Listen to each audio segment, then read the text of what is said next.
The call came quiet, almost polite, an insult wrapped as business. A child gone, a message sent. Bumpy Johnson didn't raise his voice. Harlem felt the air change anyway. The phone didn't ring loud. It never did when someone thought they had the advantage. Bumpy Johnson lifted the receiver slowly, like he already knew who it was.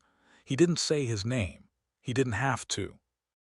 On the other end, a man cleared his throat, too careful, trying to sound calm.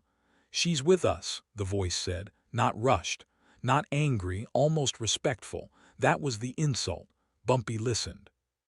No interruptions, no questions. The man talked too much, explaining things that weren't asked for, a location that wasn't exact, a time frame that wasn't firm, power disguised as negotiation. Bumpy looked out the window while the man spoke. Harlem was still breathing, kids running, a vendor shouting, life continuing, unaware that a line had just been crossed. "You understand what this means," the voice said, finally pushing. Bumpy exhaled through his nose, soft, controlled. "I hear you," he said, nothing more. The line went dead first. That told him everything. He didn't slam the phone down.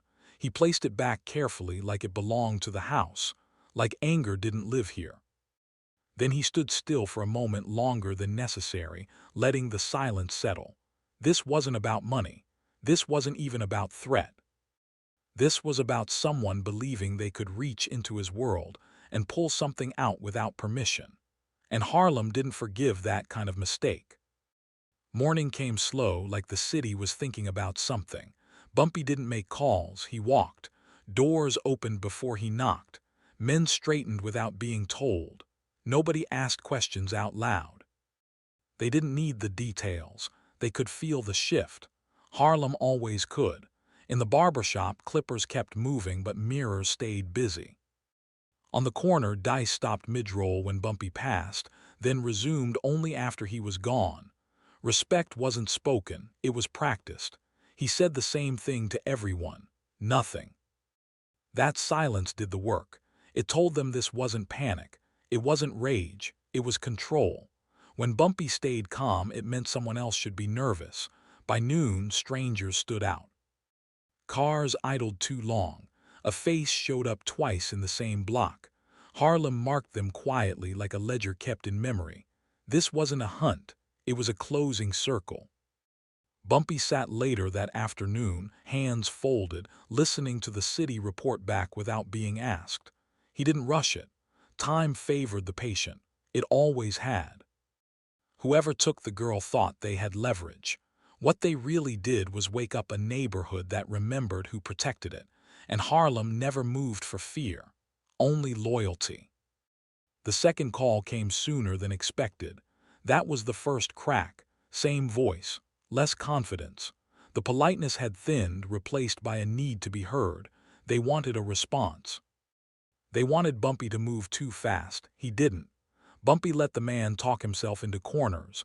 Numbers changed. Conditions shifted. The certainty from the first call was gone, replaced by impatience. Pressure does that. It exposes who's really in control. Outside, Harlem tightened without noise. A cousin's friend noticed a license plate that didn't belong. A bartender overheard the wrong accent asking the wrong questions. No one chased. No one threatened. Information traveled, clean and quiet. By the second night, the kidnappers tried a different tone. Sharper, meaner. They mentioned consequences. They mentioned harm. Bumpy stared at the wall while they spoke, measuring restraint. Violence was easy. Anyone could choose it. The hard part was making the other side realize they were already surrounded, without showing your hand. "You're running out of time," the voice said. Bumpy finally spoke again. "So are you." He hung up before they could answer.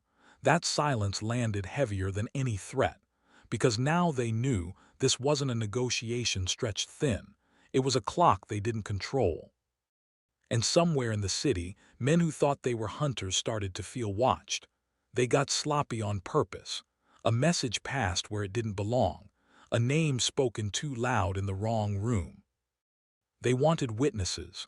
They wanted Bumpy embarrassed into action, pulled out of his calm and into theirs. That was the second mistake. Bumpy didn't respond publicly. He let the disrespect sit there, heavy, unanswered. Harlem noticed. Silence like that wasn't weakness. It was a warning the other side didn't understand yet. A meeting was requested. Neutral ground. Too many people, too much confidence. They thought numbers would change the math. Bumpy arrived alone. No bodyguards, no speeches, just a look that settled the room before he sat down. Conversations lowered without instruction. Chairs stopped moving. The man across from him tried to smile, tried to joke, tried to control the temperature. "You're taking this personal," he said.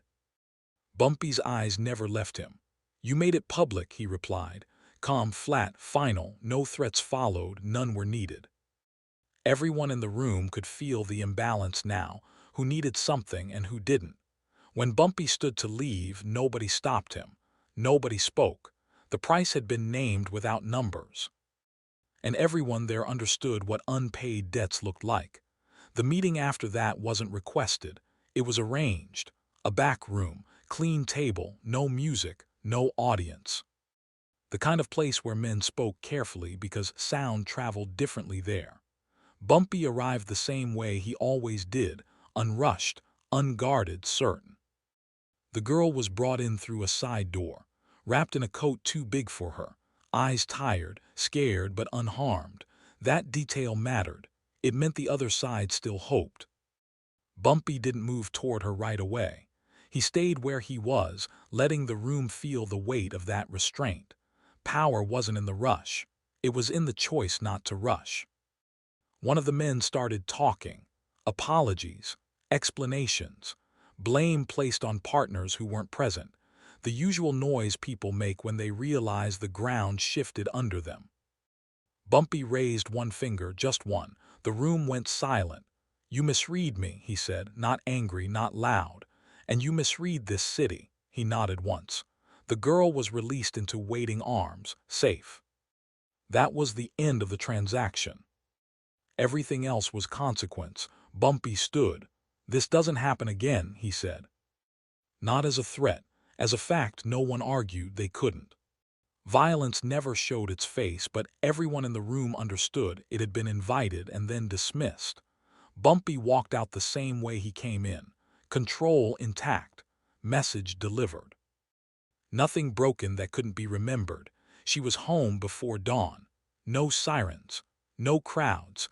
Just a door opening and a mother holding on longer than necessary. The kind of quiet that follows something almost terrible. Bumpy didn't stay. He never did. This wasn't about being seen. It was about things returning to their place. By morning, Harlem knew. Not the details, not the names, just the result. That was enough. Respect doesn't ask for explanations when it recognizes the outcome. No bodies turned up. No headlines followed. That confused outsiders. They expected noise. They expected blood. They didn't understand that restraint could land harder than violence ever could. The men responsible left town soon after. Some by choice. Some because the city no longer made room for them. Either way, the lesson traveled with them. Bumpy walked the same streets as before, same pace, same calm. But something had settled deeper now. A reminder etched into memory. In Harlem, power didn't scream, it protected, and it remembered. Weeks passed, then months. Nothing happened, and that was the point. Bumpy understood something most men never learned. The loud moment fades, but the quiet consequence stays. Harlem carried the story without repeating it. Parents walked a little steadier. Corners felt owned again. No speeches were made. No warnings issued. Yet certain opportunities dried up overnight. Certain doors never opened again. Power didn't punish publicly. It rearranged futures. Bumpy sat one evening alone, listening to the city breathe. He hadn't saved everyone. He never pretended to. But he had drawn a line that didn't need repainting. Respect lived there now, not fear. Fear burns fast. Respect settles in. Years later, men would still lower their voices when children were mentioned. Not because of threats, But because memory is a form of law, that was Bumpy's legacy, not what he took. What he refused to let be taken. Time did what it always does. It tried to soften the edges. New faces showed up on the blocks. New money, new confidence. Men who heard the story secondhand, stripped of its silence, told wrong on purpose. They laughed at what didn't happen. They mistook restraint for mercy. Bumpy noticed without reacting. He watched how people behaved around children now, how arguments stopped sooner, how certain jokes never landed. That wasn't fear. That was conditioning, the kind that lasts. One night a young man spoke out of turn in a crowded room, not about the girl, about possibility, about what someone might get away with if things had changed. Bumpy didn't raise his head right away. He let the words sit there uncomfortable, let the room decide what they meant. Then he looked up. No anger, no warning. "You don't live in a new city," he said quietly. "You live in one with a memory." The young man nodded. Fast, too fast. The correction had landed. Bumpy stood and left before anyone could add noise to the moment. Outside, Harlem moved like it always had, cars passing, laughter somewhere distant, life unbroken. That was the real aftermath. Not the return, not the fear, the understanding. That some lines, once drawn without blood, never need to be drawn again. That power doesn't announce itself every time it enters a room. Sometimes it just checks to see if it's still recognized. It was, and as long as it was, the city stayed intact. Years later, nobody mentioned the hours. They never said 72. Time compressed the way it always does around real authority. What stayed wasn't the fear of what could happen, but the certainty of what wouldn't be allowed to happen again. Bumpy understood that legacy isn't built in moments of noise. It's built in what people stop testing. He sat sometimes in rooms where his name wasn't spoken, listening to men argue around him. Younger men, hungrier men. They talked about territory, money, reach. They talked fast, like speed itself was power. Every now and then someone would drift too close to the edge.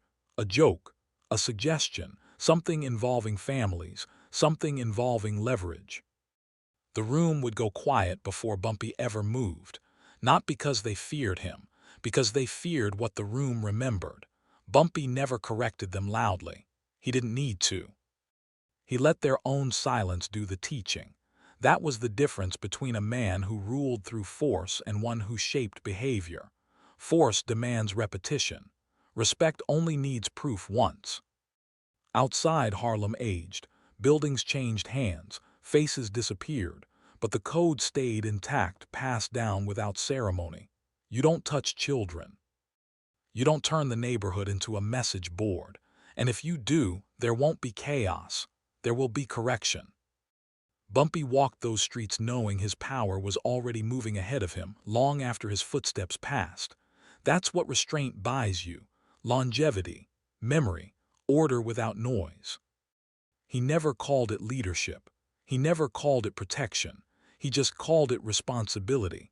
And when people speak about him now, they don't talk about how loud he was. They talk about how things stayed standing when they could have fallen apart. That's the kind of power that doesn't fade. That's the kind that stays long after the city forgets the details, but remembers the rule. There was a moment, years later, when someone tried to retell it wrong. They dressed it up. Added violence that never happened. Turned restraint into rumor, control into mythology. Made it louder than it ever was. That's what time does when it doesn't understand something. It adds noise. Bumpy heard about it and said nothing, because the truth didn't need defending. It was already embedded in behavior, in what men didn't do, in how conversations stopped themselves, in how certain ideas never finished forming out loud. That's how you know power lasted.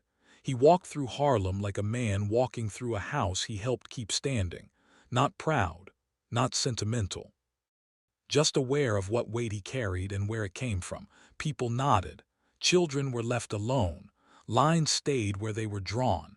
No plaque marked it. No story captured it clean. But the city moved differently because of that quiet stand, because someone chose principle over spectacle, control over chaos, protection over reputation. Bumpy understood something most men chase their whole lives and never touch. Violence can end a problem. Restraint can end the need for one.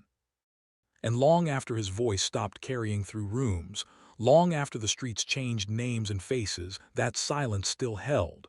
Not empty, not forgotten, held. Because the strongest legacy doesn't announce itself. It just keeps things from breaking. There's a difference between being feared and being measured. Fear makes people flinch. Measurement makes them pause. Bumpy noticed the pause more than anything else. In rooms where decisions were made, where voices usually climbed over each other, there was always that half-second. A breath, a recalculation, not because he demanded it, but because his presence rewrote the stakes. Men asked themselves quieter questions when he was near. Is this worth it? Is this the line? That pause didn't come from stories of blood. It came from memory. From the knowledge that once, when chaos would have been easier, he chose order and made it hold. Bumpy never corrected his legend.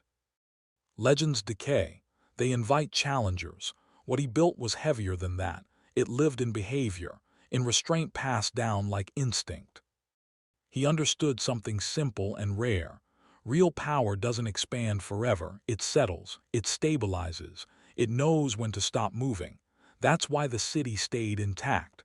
Not peaceful, not perfect. Just governed by an understanding deeper than rules. An agreement enforced without constant reminder. Bumpy aged with that knowledge, not softened by it, sharpened. He knew that when he was gone, the noise would try to come back. It always does, but it wouldn't come back the same.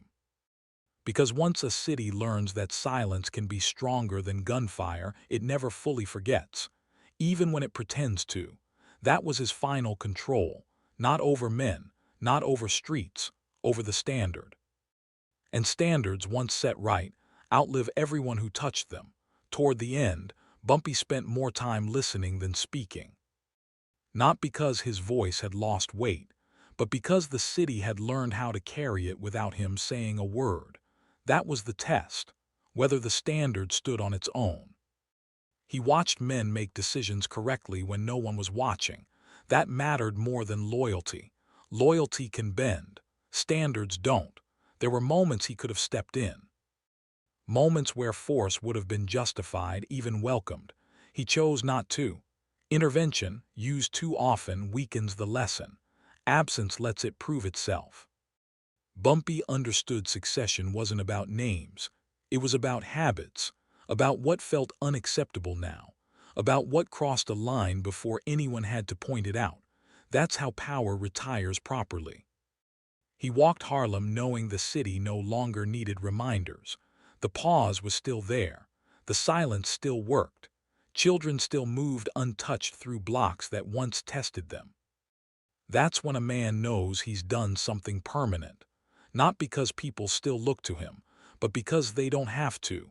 Bumpy never called it legacy. He never sat back to admire it. He simply recognized the rarest outcome a man like him could leave behind. A city that remembers the rule even when the ruler is quiet. That was the final proof. Power, when shaped with restraint, doesn't disappear when it walks alone. It stays.